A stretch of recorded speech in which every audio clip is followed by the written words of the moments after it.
So control is one of those giant, big words you hear in tennis all the time. You hear about people always saying they want more control, they don't have enough control, and that their racket isn't giving them enough control, or this is a control-oriented racket. But to a lot of people, whether you're brand new or you've been playing for a while, you may not even know what that exactly means or what that actually does. So that's what I'm going to be explaining today, is what actually control is to me in tennis, as well as just giving you a few different examples for how you can increase control in your own game. So if you don't know who I am, my name is Brody Taylor. I have been working in a tennis retail store for the past 8+ years, and I've helped many thousands of people figure out their specific racket and string setup to give them the best playability that they would want. As well as I do have my MRT certification, which stands for Master Racket Technician, which is essentially a fancy way of saying I took a test here in the United States that I passed, which it was going over string technology, racket technology, and how that all works together to fit into your game specifically. So with that being said, let's get started. So what I'm going to do is I'm actually going to define the word control that I've come to understand it, because without a baseline, none of this is actually going to help. So the way I define control is the ability to hit your desired target consistently. Now, what this definition allows us to do is it allows us to go through and kind of understand the more of the nuances that will come from your actual tennis equipment in order for you to gain more control. So in order for us to gain more control, if that is the goal that we are looking for, there's a couple of ways we can do this. So one of the very easy ways that we can actually add more control to our game is just by adding more spin to our game. Now, this is traditionally going to focus on top spin, because that is probably, I'd say, like the main way most of the game is played nowadays, to where you are using topspin to get the ball to drop into the court rather than just trying to power through with a flat shot. That is still viable, but I'd say topspin usually takes the cake between the two. Or we can use backspin, especially if we're trying to slice, keep the ball low, keep it where it's hard for our opponent to get to, and if we're trying to just do a very nice, easy drop shot, we can also use some backspin to make it spin back to us without having to worry about it going too far for the opponent and making a much harder ball for them to get. Now, so with increasing the amount of spin that we are going to be using for when we're actually playing, this brings to mind a perfect story that illustrates how I use this in my own life. And one of the reasons was, at the time, I was a senior in high school, and I was helping to coach one of the juniors that was getting ready to take over for our team after I ended up graduating. So we were playing back and forth, and I was helping him with stuff. And his biggest problem was the fact that he could generate all the power in the world that he needed. He was a big guy. I think he was like 6'1" or 6'2" at the time. And he was junior in high school. He was using a Babolat Pure Drive, and it had a ton of power. He had a polyester string in there to help give him some of that control and spin, but he still just couldn't hit his targets. He was very good at getting the power, but he could never really just like get the ball right on the inside of the baseline or right on the line, because he would just overshoot it by a little bit of margin. And so I was like, okay, man, the best thing we can do here, it's like, we don't need to change anything because we'd already been talking about that throughout the entire rest of the season. But I was like, the only thing that you need to do is really just increase the amount of spin that you're putting on the ball. And he's like, what do you mean? He's like, and I was like, well, coach is always telling you on your forehand to go ahead and just to kind of do what most coaches will say is the windshield wiper motion to help you get more spin onto the ball for your forehand. He's like, yeah, okay. I was like, well, just do that for your backhand, dude. He's like, well, what do you mean? That I have two hands, it's harder. I was like, yeah, it is a little bit different, but if you do that, and instead of coming at the ball with your racket completely flat and just trying to power through it, if you come up and give the ball a little bit more of that windshield wiper or that arc, then you're going to create enough spin because of the string that you're using to then launch the ball, get it going high, but Your opponent's going to think it's going out since they have been seeing you play like that all year. However, you know, because of physics, that ball is landing directly on the line or like right inside it, and you have a much easier time actually playing against that ball because you've hit a very hard shot for your opponent to return. So he was like, okay, cool, let's try it. So we go out, we try it, and I feed him a cart of balls. And I'd say like from when we started doing it to where he was implementing it, it probably took him at least like the half of the cart to get used to it and just get adjusted, because at the time, of course, when you're trying something new, as you may know, you try and get more spin, so you're trying to come up on the ball more, but then all of a sudden all the balls are going in the net and you're just like, that's not what I want. So he was trying to find that balance and that kind of like making sure he was doing it right, but still getting it further enough. And then by the end of the time we were done hitting out of that cart, he was like, okay, I got it. Thanks. And then the next year when I went back to go visit because I wanted to see how the team was doing, he was up on varsity. He was playing varsity 1 doubles. They were playing against their rivals in sectionals, and he was pretty much doing the exact same thing I taught him. And it was a really competitive match. Unfortunately, him and his partner, they did end up losing, but they played at least a 3-hour, 3-set match for sectionals. So it's like, dude, no one's going to knock you for that. You did your best. That's amazing. So that's one of the big ways that you can just increase the amount of spin that you use in order to gain more control, because you can just have more access to the court because you know the ball is going to go down rather than it just flying long on you.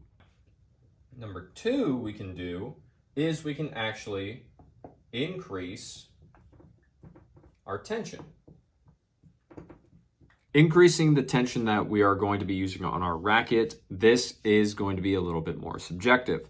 Now, the reason I say that is because your specific racket has a recommended tension range on it from the manufacturer. Now, these may sometimes be as low as in the low 40s, as well as above 60s or 70 pounds of tension.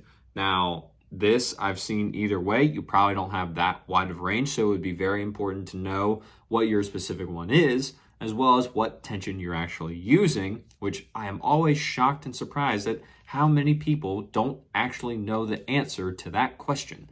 Because of all of the 8+ years that I've been working at that tennis retail store, probably in the last 1 year has that become a less common thing where people actually do know what their tension is that they're using. So for this to make sense, maybe figure that out. Anyway, we'll use this example. So let's say you're using a tennis racket and your tension range is from 50 pounds to 60 pounds. So if you're using the tension that is right in the middle at 55, that is going to be typically a balance of control and power out of the string that you're using in that current racket. So if we're wanting to increase control, we would move from 55 up towards 57. Now, the reason I say 57 rather than going straight to 60 or anything like that is for a few reasons. One of them is that by increasing control, you're making the string stiffer or less likely to move in the racket itself.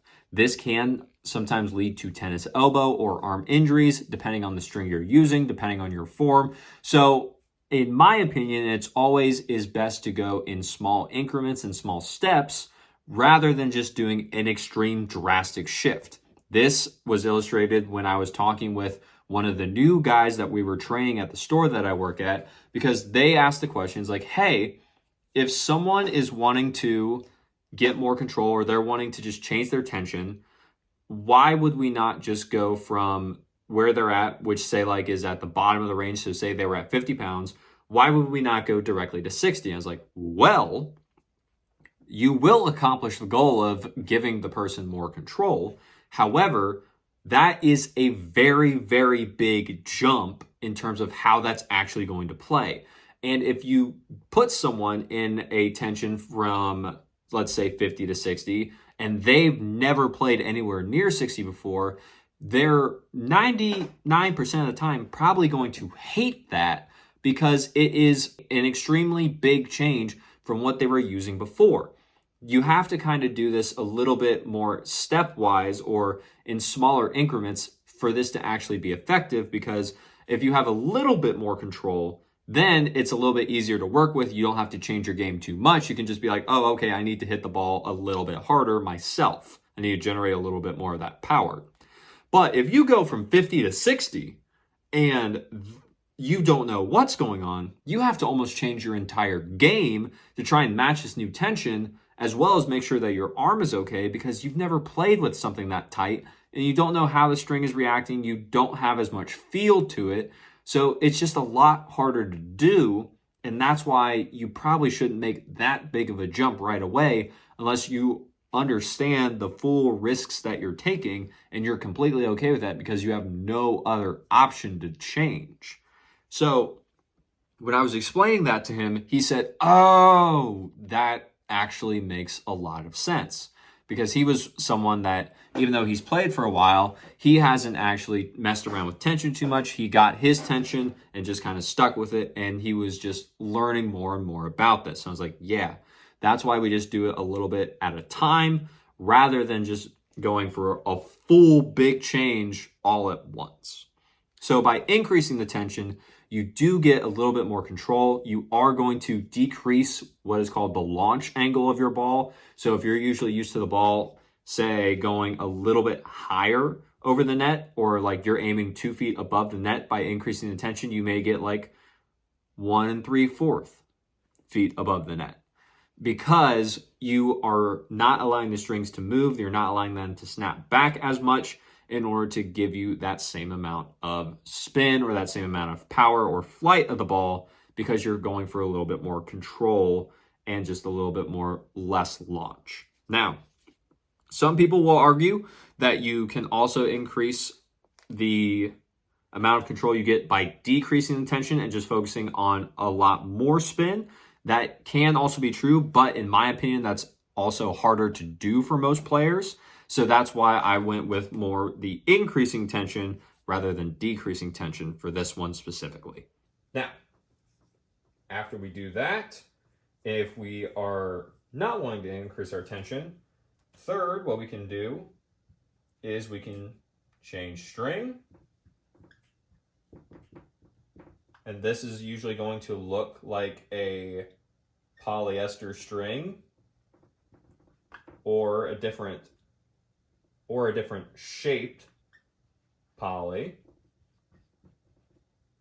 Now with changing our string, this is where we start to sometimes run into the most issues, because if you are using, say, a softer string like a multi-filament string or a synthetic gut string, and then you decide to move to a polyester string or a shaped polyester like I mentioned, then you run the risk of potentially causing tennis elbow just because you're going to a harder material, especially if you're not aware of what tension to be putting this at. If you're using a multi-filament string that you've increased the tension onto upwards of, say, 57 or 58 pounds for the example, still using our 50 pound to 60 pound range, then a multi-filament at 58 pounds may still be semi-easy on your arm because it's a softer string. It's not going to be as hard on you. However, if you go to a polyester string, which is already designed to give you more control and give you more access to spin, but it's a lot harder on the arm, and then you continue to use that 58 pounds of tension, you are probably in for a world of hurt. And we don't want you to get hurt. We don't need no hospital bills or tennis elbow visits because of our gear. So this is where you have to be a little bit more careful and a little bit more mindful about what you're actually doing when you go to change strings. If you are moving from that softer multi-filament string to a polyester and you're using that 58 pounds of tension, I would say you're probably okay to drop the tension by a little bit, maybe even a little more than you're thinking. You could probably go down from 58 pounds in a multi-filament to, say, like 54 pounds, or maybe even, if you're feeling adventurous, 53 pounds for a polyester string, because that's going to give you a lot more control regardless, a lot more access to spin, and just be easier on your arm. So that way we, again, do not go to the doctor or have to stop playing tennis because we used something that we didn't know what we were going to do yet. However, If you're already using polyester string, that's where you can potentially go to a more shaped polyester string. Those extra shapes or the extra edges on the string is going to help increase the amount of spin. So we go back to number 1. We increase the amount of spin that we're using to help us gain more control. Or you can sometimes go to what's called a rough version of the strings. So if you have never tried a rough polyester before, they are going to help increase the amount of spin that you get. So you can then say, by this logic, because you're increasing the amount of spin, you are also helping to increase the amount of control that you're getting. However, pause for dramatic effect. Because you're going to a rougher material, you also are making it harder on your arm. That's the thing. You always have to make sure that this is a balancing act so that you don't get hurt. That is the one thing we want to avoid at all possible, if you haven't guessed that by now. So changing your string can be a good way to go. I would say if you are going to do that, then it is probably best to get some help in that regard to see what is going on with the string you're using, as well as what strings may be good ones to look into. Because there are some polyesters that are a little bit easier on your arms. There are some that are way too hard on your arm, especially if you've never used one before. And sometimes you can spend a lot of money for a poly that's actually going to hurt you, whereas you could spend less money on a poly that is going to be that good sweet spot for you and just give you the control you need without actually breaking the bank either. So if you're wanting to change strings, it's probably best to get some more guidance on that, unless you do an extreme amount of research. But if you'd rather have your time back, you should probably just ask someone. And then finally, if we don't want to do any of these 3 things, or we have done all 3, and we want to go forward and just do the final one, which is probably the most expensive one, is we can actually just change rackets. And usually what we're looking for here is small head as well as thin beam. Now, let me explain what that actually means. The last one, changing your racket, the final and probably most expensive thing on this list. And the reason for that is because there are rackets that are designed to help give you a lot more control than other rackets that are out there currently. That's where the things that I wrote down, small head and thin beam, come into play, is because those are usually the factors that most help determine what is considered a control-oriented racket.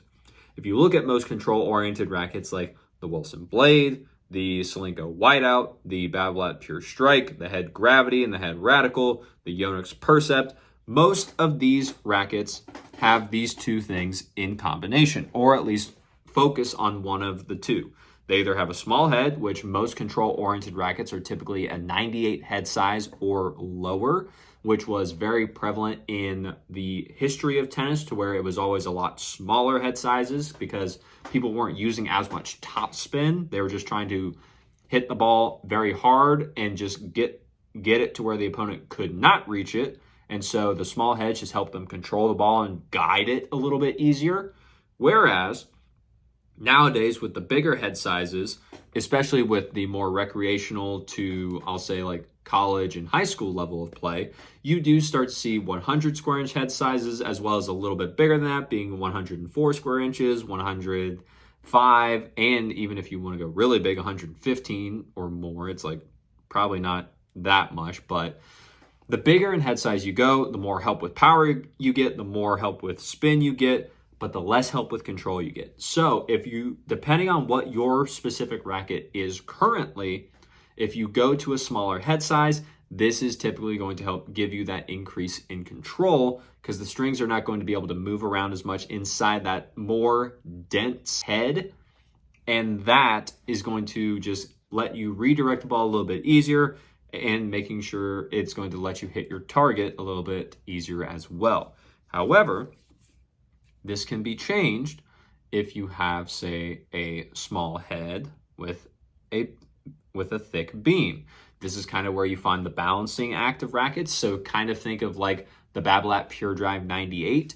The Babolat Pure Drive is typically the power rackets. However, They also made a 98 version to try and be a little bit more control oriented, but still have that same feel of a power racket to try and give a good balance between the two. So it's not as big of a shift if you're trying to go from a 100 square inch head size racket that's very powerful down to a 98 square inch racket that is not as powerful.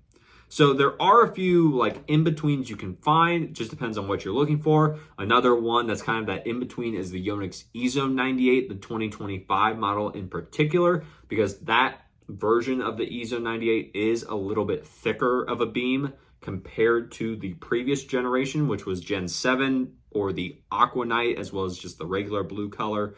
So those would be ones to look into as well.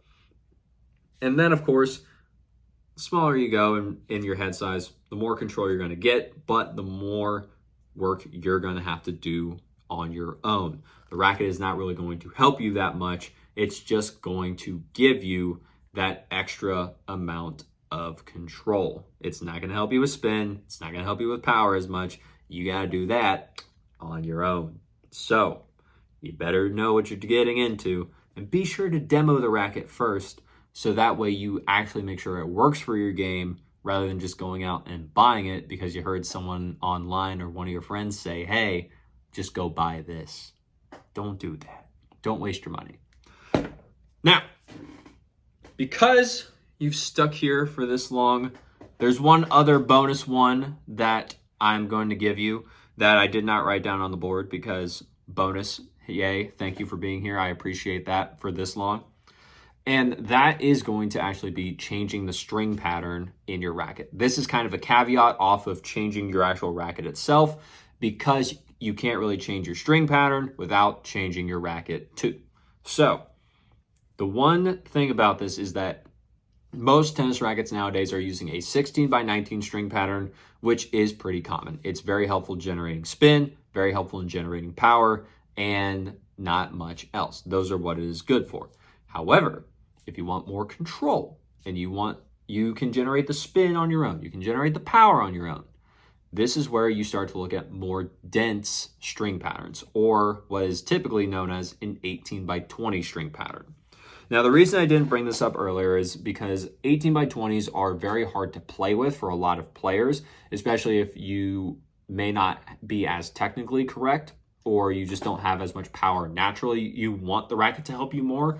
That's completely fine, because everything in tennis is personal preference. However, if you want the racket to do nothing but help you with control, based off of our definition we gave earlier, being the ability to hit your desired target continuously, then you may want to start looking into rackets that have an 18 by 20 string pattern. This can sometimes be seen with a 100 square inch head size, like the Headspeed Pro models, or you can go down to the 98 models, like the Blade 98, 18 by 20, or if you want to go even smaller, there's also the Dunlop CX 200 Tour 18 by 20, which is a 95 square inch head size. So you have a bunch of different areas to play around with. You just have to see which one you feel the most comfortable with. And if for some reason you do try an 18 by 20 and you're like, this is a little bit too much, I want the racket to do just a little bit more for me, that's okay. That's where you can find some other string patterns like an 18 by 19, which is in rackets like the Yonex Perset 100D, which is a control racket, the Technofiber T-Fight 98 305S, which is also a control racket, or if you want to go even further towards the power and spin side, but still just have a little bit more control, you could go with a racket like the Pure Aero 98, which is actually the one that's sitting right there behind me and has been the whole time. That is actually what is known as a 16 by 20 string pattern. So it's focusing more on the spin and power, but just a little bit more control by having that extra cross in there, as well as a 98 head size, whereas the Babolat Pure Aero is traditionally a 100 square inch head size with a 16 by 19 string pattern. So that is what I'm going to say about control. I hope that this definition and these examples have served you well, and that these can kind of help guide you when you're thinking about what to do for your next racket. If you're trying to get more control, it's usually a very big topic as we continue to improve in our tennis game, and we're playing people that have a lot more power and a lot more pace on us. So we're just trying to make sure it's like, how can I actually control the ball to make sure I can play my game? So I hope this was helpful. Now with that, that's all I got for today. So if you enjoyed the video, leave a like on it. Comment down below any questions you have about control or anything of the sort, as well as what you thought about what's going on with everything here. And subscribe to the channel so we can grow the channel, get the information out there from the people that have it to the people that need it, because there's a lot going on with tennis. And if this was able to help you, I'm sure it'll help someone else. So with that being said, as always, take care.